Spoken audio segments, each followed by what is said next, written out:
సుమన్ టీవీలో మీ business promotions కోసం ఈ కింది నెంబర్ను సంప్రదించగలరు.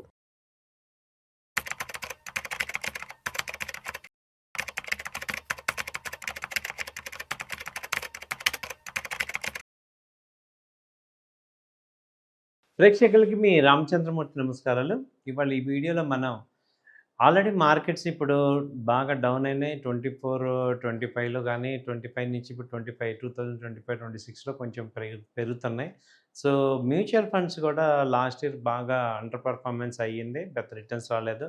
ఇప్పుడు ఈ మ్యూచువల్ ఫండ్స్లో చాలామంది ఏ బెటర్ ఉన్నాయి, స్టాండర్డ్ ఏమున్నాయి, so last best mutual funds మంచి రిటర్న్స్ ఇచ్చిన, ఇలాంటి టఫ్ టైంలో కూడా రిటర్న్స్ ఇచ్చిన మ్యూచువల్ ఫండ్స్ ఏమైనా ఉన్నాయా అని అడుగుతున్నారు. సో వాళ్ళ కోసం ఏంటంటే ఒక ఇన్ఫర్మేటివ్ వీడియో లాగా ఇప్పుడు ఉన్న మ్యూచువల్ ఫండ్స్లో ఏవి బెస్ట్ ఫండ్స్ యాజ్ పర్ ఈటీ మనీ వాళ్ళ స్టాండర్డ్ ప్రకారం ఏది బాగుంది అనేది మీకు ఈ వీడియోలో చెప్తున్నా. సో దీనిలో ఏంటంటే ఫస్ట్ స్టిల్ హోల్డింగ్ ఏంటంటే ఎస్బీఐ పిఎస్యు ఫండ్ బాగుంది అని ఫస్ట్ ర్యాంకింగ్ వచ్చింది. ఎస్బీఐ పిఎస్యు ఫండ్ దీనికి ఆల్రెడీ 15 years నుంచి ఉంది ఇది. దీని ఎక్స్పెన్స్ రేషియో వచ్చి 2% ఉంది. దీనిలో ఇప్పుడు 55,600 crores ఏఎం ఉంది. సో మినిమం ఇన్వెస్ట్మెంట్ 3,000 నుంచి చేసుకోవచ్చు. కరెంట్ వాల్యూ వచ్చి 11.5 lakh. సో రిటర్న్స్ వచ్చి 27% రిటర్న్ వచ్చింది. లాస్ట్ రిటర్న్స్ 27% మంచి రిటర్న్స్ వచ్చాయి. ఎస్బీఐ పిఎస్యు ఫండ్స్, ఎందుకంటే పిఎస్యు అన్ని స్టాక్స్ కూడా బాగా పెరుగుతున్నాయి. పబ్లిక్ సెక్టర్లో మేజర్ ఎస్బీఐ బాగా పెరుగుతుంది, కెనరా బ్యాంక్ ఉంది, ఐఓబి ఉంది, యూనియన్ బ్యాంక్ ఉంది, బ్యాంక్ ఆఫ్ బరోడా, ఇవన్నీ ఇండియన్ బ్యాంక్ అన్నీ పెరుగుతున్నాయి. కాబట్టి బాగా పర్ఫామ్ చేస్తుంది ఎస్బీఐ పిఎస్యు ఫండ్. తర్వాత కూడా Invesco India PSU equity fund, ఇది కూడా సెకండ్ లీడింగ్లో ఉంది. ఇది కూడా మంచి 24% రిటర్న్ ఇచ్చింది. ఇది లాస్ట్ సిఏజిఆర్ చూసుకుంటే ఏఈఎం వచ్చి 1,500 crores, ఇది కూడా బాగానే ఉంది. సో ఇది కూడా 16 years నుంచి ఉంది పిఎస్యు బ్యాంక్స్. అంటే పిఎస్యు ఈక్విటీ ఫండ్ ఏంటంటే లాస్ట్ 2 years నుంచే బాగా పెరుగుతున్నాయి. అంతకుముందు పిఎస్యు బ్యాంక్స్ పెద్దగా ఫండ్ ఉండేది కాదు. ఇప్పుడు ఈ ఇయర్ అయితే మంచి రిటర్న్స్ వచ్చాయి. ఎవ్రీ అదర్ సెక్టర్స్ అన్నీ నెగిటివ్ అవుతుంటే ఈ పిఎస్యు మాత్రం చాలా పాజిటివ్గా ఉంది. సో ఇది కూడా 24% రిటర్న్ ఇచ్చింది. 2,000 crores ఫండ్ అయితే దీనిలో ఉంది. నెక్స్ట్ ఏంటంటే ICICI Prudential infrastructure fund. Infrastructure fund బాగానే ఉంది. ఇది థర్డ్ లార్జెస్ట్ వచ్చింది. 22% రిటర్న్ ఇది ఇచ్చింది. దాదాపు 8,000 crores ఈ ఫండ్లో ఉన్నాయి. ఏజ్ వచ్చి 20 years ఓల్డ్ ఇది. సో ఇది కూడా మంచి 22% సిఏజిఆర్ అయితే ఇచ్చింది ఇది. తర్వాత వచ్చి ఫ్రాంక్లిన్ బిల్డ్ ఇండియా ఫండ్, ఇది కూడా ఒక రకంగా ఇన్ఫ్రాస్ట్రక్చర్ వచ్చింది. సో ఏఎం 3,000 crores, ఇది కూడా 22% రిటర్న్స్ ఇచ్చాడు. సో ఇది కూడా మంచి 16 years ఓల్డ్ ఫండ్ అనమాట ఇది, ఫ్రాంక్లిన్ బిల్డ్ ఇండియా ఫండ్. ఆ తర్వాత డిఎస్పి ఇండియా టైగర్ ఫండ్, ఇది కూడా ఇన్ఫ్రాస్ట్రక్చర్.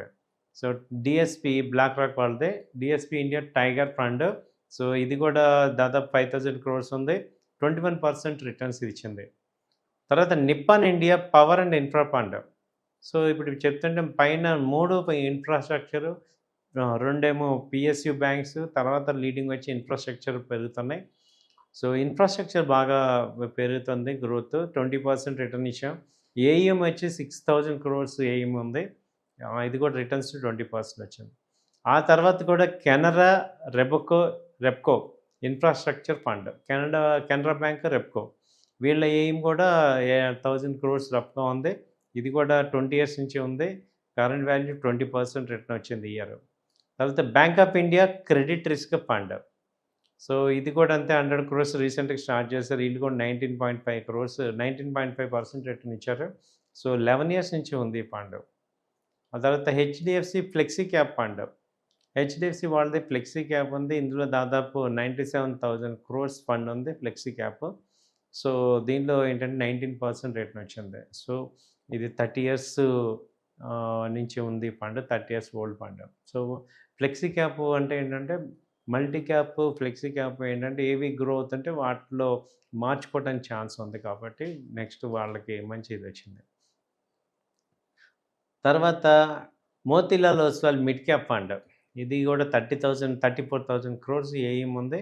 ఇది 18% రిటర్న్ ఇస్తుంది. దాదాపు ఇది 12 ఇయర్స్ నుంచే ఉంది. Motilal Oswal mid cap fund. దాని తర్వాత ICICI Prudential multi asset fund. So multi asset ఫండ్‌లో ఇది కూడా 80,000 క్రోర్స్ ఉంది. ఇది కూడా 23 ఇయర్స్ నుంచి ఉంది. సో ఇది 18% రిటర్న్స్ ఇది ఇచ్చారు.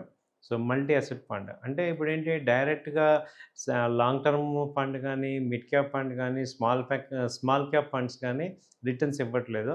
ఓన్లీ మనకేంటి మల్టీ అసెట్, పిఎస్యు, ఇన్‌ఫ్రాస్ట్రక్చర్ ఈసారి బాగా లీడ్ అవుతున్నాయి. తర్వాత Kotak multi asset omni fund of funds. So fund of funds కూడా కొంత పర్సంటేజ్ మంచిగా వస్తున్నాయి. 2500 క్రోర్స్ ఏఎం ఉంది. సో దీనిలో రిటర్న్ 18% అలా ఉంది. తర్వాత Kotak infrastructure and economic reform fund. So ఇది కూడా ఇన్ఫ్రాస్ట్రక్చర్ మళ్ళీ. సో 2000 క్రోర్స్ ఇన్వెస్ట్మెంట్, ఇది 17% అలా రిటర్న్స్ వస్తున్నాయి. సో అన్నీ కూడా ఆల్మోస్ట్ మనకి ఎస్బీఐ కాంట్రా ఫండ్, ఇది కూడా స్ట్రాటజికల్గా కాంట్రా ఫండ్ ఉంది. 48,000 క్రోర్స్ దీనిలో ఉంది. ఇది 16% రిటర్న్ ఇచ్చింది. తర్వాత ఐసిఐసిఐ ప్రుడెన్షియల్ ఈక్విటీ అండ్ డెబ్ట్ ఫండ్, ఇది కూడా 50,000 క్రోర్స్ ఇన్వెస్ట్మెంట్ ఉంది. దీనిలో ఏఎం 16% రిటర్న్ కనపడుతుంది. 26 ఇయర్స్ ఓల్డ్ ఉంది.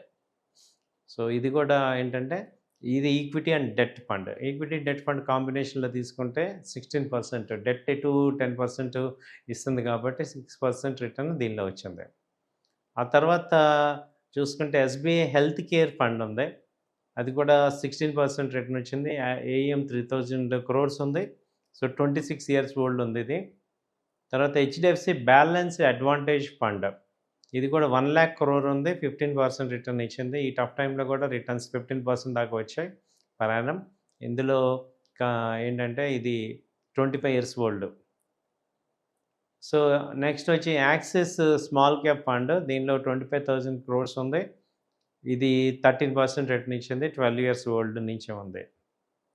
సో ఇలా మనకి ఏంటంటే చూసుకుంటే ఈ మేజర్గా ఈ ఇయర్ ఉన్న టాప్ ఫండ్స్ ఏంటంటే మనకి ఈ టాప్ ఫండ్స్ వచ్చి PSU funds. Just 1 month back వరకు తీసుకుంటే గోల్డ్ ఫండ్స్ చాలా టాప్ ఉన్నాయి. గోల్డ్, సిల్వర్ ఫండ్స్ ఇప్పుడు 50% వైప్ అవుట్ అయినాయి. గోల్డ్, సిల్వర్ వచ్చి దాదాపు 30% ఫాల్ అయింది. సో కాబట్టి ఏంటంటే సెక్టర్ రొటేషన్ అవుతూ ఉంటుంది. సో మ్యూచువల్ ఫండ్స్ కూడా ఇవాళ స్ట్రాంగ్ ఉన్నవి రేపు ఉండాలని లేదు. కాకపోతే ఏంటంటే ఈ ఫండ్స్‌లో బ్యాకప్ ఉంది. అంటే మెటల్స్ కానీ ఇవి ఏంటంటే ఆఫ్ అండ్ దెన్ రైజ్ అవుతున్నాయి. బట్ పిఎస్యు బ్యాంక్స్ చాలా స్ట్రాంగ్ కన్సిస్టెంట్ పెర్ఫార్మెన్స్ ఇస్తున్నాయి ఈసారి. అలాగే ఇన్ఫ్రాస్ట్రక్చర్ కూడా కన్సిస్టెంట్, బడ్జెట్లో కూడా ఇన్ఫ్రాస్ట్రక్చర్‌కి ఎక్కువ ప్రాధాన్యత ఉంది. అది కనపడుతుంది. ఆ తర్వాత ఏంటంటే మనకి ఫ్లెక్సీ క్యాప్ కూడా మంచి అంటే వాళ్ళు డైవర్జెన్స్ చేసుకుంటారు. అది కూడా బాగానే రిటర్న్స్ వస్తుంది. తర్వాత mid cap multi asset fund, ఈ 5, 6 ఫండ్స్‌లో ఎవరైనా ఇన్వెస్ట్ చేస్తున్నారో వీటిల్లో చెక్ చేసుకోవటం బెటర్ అనిపిస్తుంది. ఈ డేటాను బట్టి చూస్తే మనకి ఈ 5 ఫండ్స్ ఏంటి PSU fund, infrastructure, multi asset, small cap, mid cap, తర్వాత ఫండ్ ఆఫ్ ఫండ్, ఇవి చూసుకోండి. థ్యాంక్ యూ అండి. నమస్తే.